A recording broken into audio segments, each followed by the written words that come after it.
It's like a game show. So he's Matt from Cambridge. Come on down.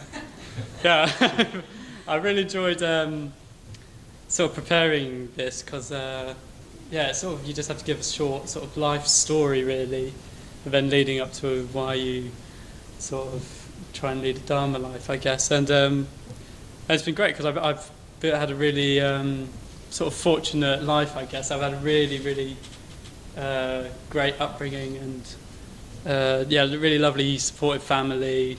I grew up in a village outside Cambridge called Shelford, and so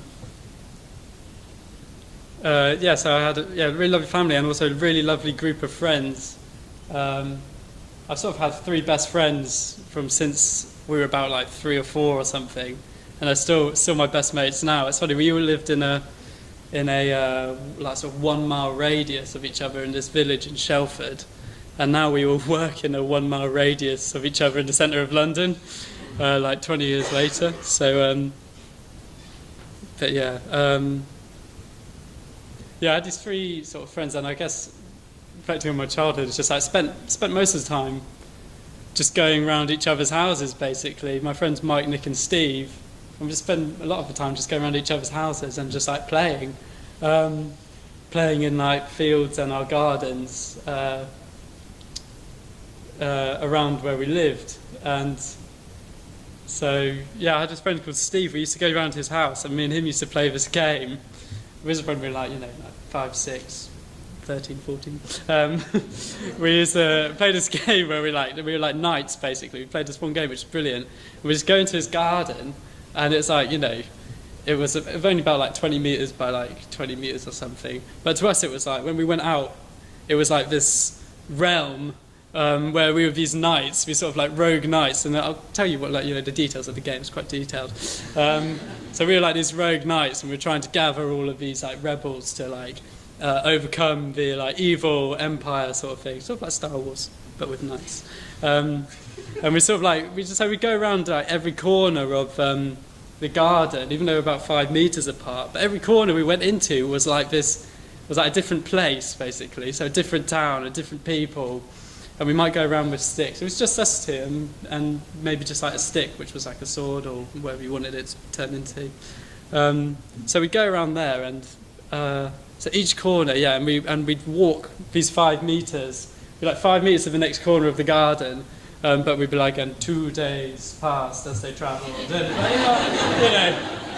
So there was a weary journey. But in our heads, like, that was where we were. That was the world we would just go in the garden. We could be in this world for ages. And it would always end up with, going, at the end, going to the climbing frame, which was just this like wooden climbing frame with a slide. But actually it was like the fortress, the castle, which we always, at the end of every day, sort of like have to like fight at the end. And it just basically ended up with us just running around with sticks. It was just us 2 in the garden, but actually it was like an army of like thousands of people, like sort of like going around. And the best part of the game was you just sort of run around and try and make your death as dramatic as possible. You know what I mean? So you look for places that are good to die. Like, so you run up the hill, and you run up the hill, and then and then you roll down the hill again. And then you get up after a couple of seconds and do it all again. So yeah, you know, that's what we used to do. And I had another friend, Mike, and he used to come around my house pretty much every day after school. My house was on the way back from my house was on the way back to his. And we just go and play in my garden. It's quite a small garden. And we just used to play football every day, but not sort of like play football now. But, you know, when we went to play football, it was like you go into the garden and you're in the stadium, and, you know, you go out into the garden and you clap the fans, and we sort of do the voices of the fans. I go, yeah, and we'd have is like 2 sticks. Like that, as a goal, and Mike was in the goal, and he'd be clapping the fans, and he'd be getting ready, and then I'd be, or like we swap it around, but then I'd be like the other 20 people out on the pitch, and so like he'd get ready, and he'd have the ball, and first of all, it was only me and him, and I'd be like over there, and he'd go, who am I going to pass it to? Then he'd see me and go, yeah. It's just like, and then whoever was the players would do the commentary as well. So, I'd get the ball, and I had to be all the players. So I'd be like, and here's Gary Neville, kick it, run after it. He finds Beckham, and it's like just do that for ages. But it might have looked ridiculous to our parents, but to us, we were just out in the stadium, and it's like a shame because I can't do that anymore. Like going to the garden, it's just sort of like a garden now. But yeah, to us it used to be like this, just a stadium or this realm of nights. But yeah, so that's sort of going up until I reached my teens, and that sort of isn't cool anymore. When I was in my teens, I sort of really started getting into music. So I'm a musician, saxophone player, and I had a saxophone teacher when I was about 14, whose house I used to go to once a week. A teacher called Alex, and him for me was like my role model. He was more like my idol. I was like wanted to be like him, and so so like being 14, he'd just be like, oh yeah, I'm really interested in this really obscure music, and I'd be, oh yeah, me too, I'm really into that as well. And he's like, are you sure? Like, yeah, I love it. And then I go home and like really like try to like it, but pretend I liked it for ages. And then and he'd be like, he gave me a really good work attitude, because he'd just be like, oh, I'm practicing 4 hours a day, and I'm like, I'm going to practice 4 hours a day as well. He's like, are you sure? Shouldn't you be like climbing trees? And so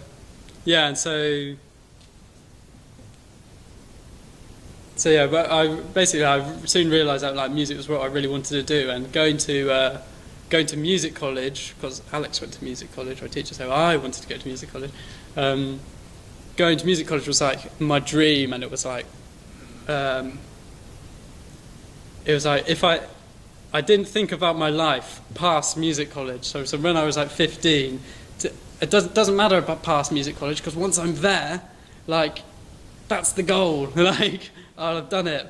And so I got to music college, and it was great. I loved it. I was with Aidan somewhere, but yeah, I went to a music college with Aidan, and it was great. I loved it. But in my first year at music college, I just got so sort of stressed and anxious. I sort of like had a really lovely like village upbringing. It was great and playful, and suddenly music college quite competitive atmosphere, and I got really bad, started getting really quite anxious, a lot of anxiety, especially around performing in public.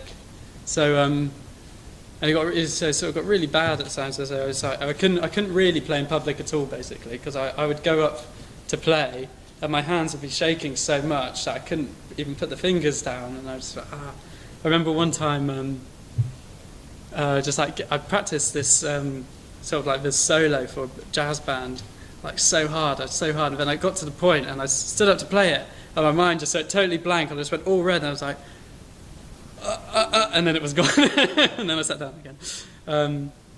So yeah, and that sort of peaked at we did like a mini tour at the end of the year with a big band, just did a few gigs, and just after the first gig I was so paranoid, I was so anxious about everyone thinking like I had like thoughts in my head that everyone thought I was letting down the whole music. I was like the weak link, and so I just thought nobody liked me, sort of thing, and really worked myself up. So mentally I wasn't really all right, and then I made myself ill as well, like physically. So I had to drop out of that and spend a few weeks back at home. But then, so the next year, I was like, well, I don't want that to happen again. And there was a mindfulness course was advertised. It was like mindfulness for musicians. And I thought, my old saxophone teacher, Alex, was like, also did loads of meditation. He'd be like, oh, I've just been on a meditation retreat. And so I was like, I love meditation. Of course. And he was like, when I was 14, didn't know anything about it. But then I was like, oh, actually, maybe I should actually try that. So I did it, and I found a mindfulness course that actually like totally totally profound at the time. I think it's like hard to think of it now because I just do so much meditation now. But I think the first time actually meditating, I found it really profound. I was like, and suddenly I remember I couldn't.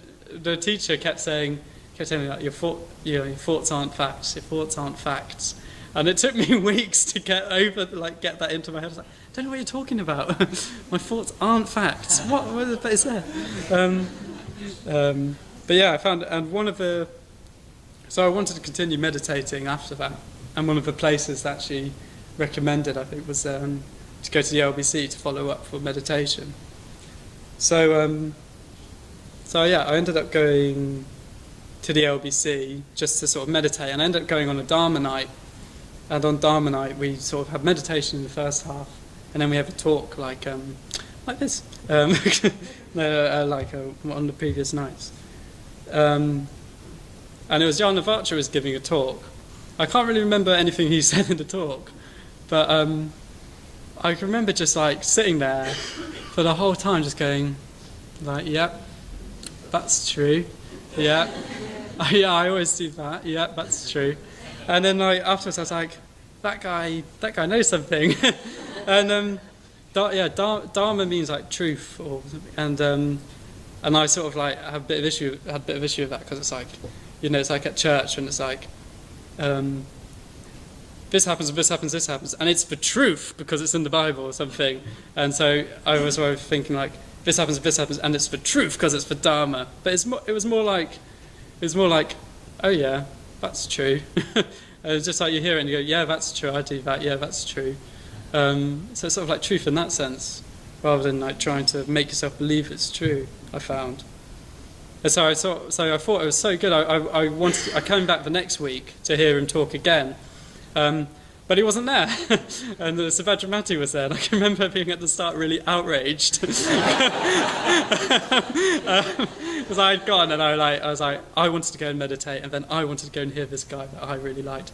And then this person was here, and I was like, she doesn't know what she's talking about. But then she spoke, and turned out she knew what she was talking about as well. I was like, oh, there must be some sort of common link here. They've got something in common, these two people. Yeah. But yeah, that was about 3 years ago, and I think for a couple of years I like to and froed to the centre and with like meditation. Basically, if I was really down, I would go to the centre and start meditating, and then I'd be like back in the heaven realm and be like, oh, I'm fine, I'm cured, like everything's great from now on. And then I go back into the hell realm, like, oh God, nothing's ever going to go right again. So I just like to and fro for quite a while. But then last year, so this retreat last year was the first retreat I went on. And I think it's really nice for me to sort of reflect on how I was then and where I am now. And I think how I experience the world and the world I sort of inhabit now is totally different to how I experienced it when I came here last year. I can just remember coming last year, and I think there's quite a lot of people who were here last year, and I don't remember them because probably I didn't talk to them, because I wasn't shy, but I was like closed off because I just wanted, I don't know, closed off in some way. I just had I think my world was quite narrow and like sort of me orientated, and just wasn't interested in other people really.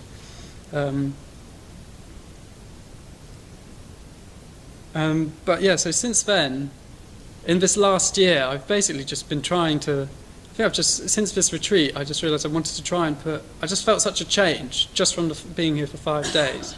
I wanted to incorporate the Dharma into as much of my life as possible, really, and that's what I've ended up doing, just for this year. I think some of the main things so I've joined a community, and this is now my 8th retreat of the year. So I've just been going on retreat a lot more, and every time I go on retreat and feel this change, I bring more of it back to my life outside of retreat, normal world.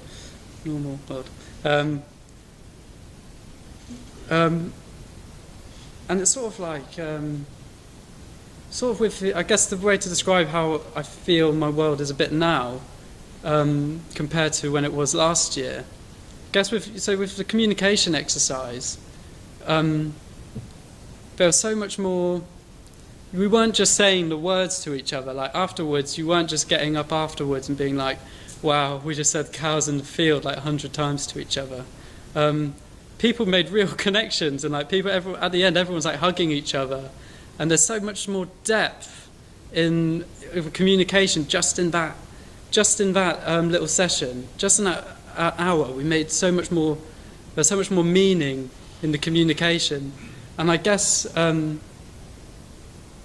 in the last year, there's just been much more meaning and value and depth, just like that, but into every aspect of my life. So I think, I live in for example, I live in a community, and people always talk about like spiritual friendship and like, oh yeah, it's so great in Sangha, spiritual friendship. But I was sort of like, I thought I already had all these really good friends. So I was like, I'm all right for friendship, thanks. It's like good for you, but I'm okay. But like living in community, it's sort of like the depth and the meaning and the friendship is so much more than what I've ever experienced before. Even when I thought I had, and I do have really good close friends.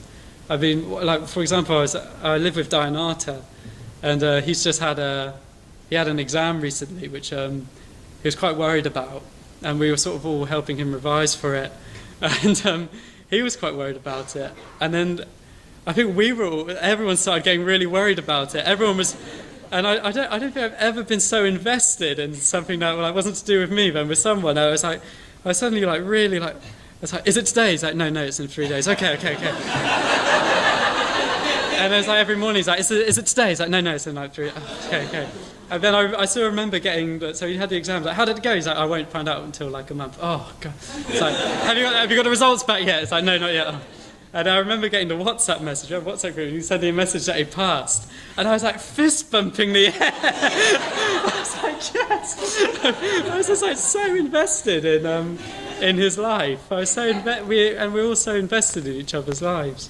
There's so much more meaning in those friendships, and also more depth and sort of meaning in beauty, I think, and just like nature. I sat on the bench, and I spent about 2 hours. I spent about an hour and a half just sat on the bench, just looking at, just sitting and looking at the landscape. Basically, I don't know if anyone else has found this. So normally, if I was off retreat, I would sit on the bench and go, oh, there's some nice trees in the field. That's very good. And I look at my phone, and then I walk off. But I just sit there and just like. It's not like the trees were dancing or anything, but there was so much more. I could just sit. I could have, if I didn't have to go and like eat or something, I could have just sat there for hours. It felt like there's so much more depth and meaning in what I was in the world I was experiencing then. So I guess sometimes when I go home. Finish now. Sometimes when I go home and I'm in my garden, I'm sort of like, and I'm like kicking the football against the wall, and I'm sort of just like wishing that I could enjoy the garden, like it could turn into the stadium again, but like it can't. I don't have the imagination anymore.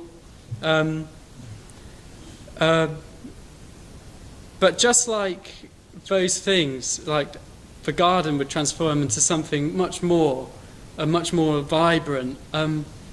I found just bringing the Dharma more and more into my life, it's transformed every aspect into something so much more vibrant and beautiful and so much more meaningful. I really feel like it's just my life so much more meaningful than it was this time last year. So that's why I'm a Buddhist.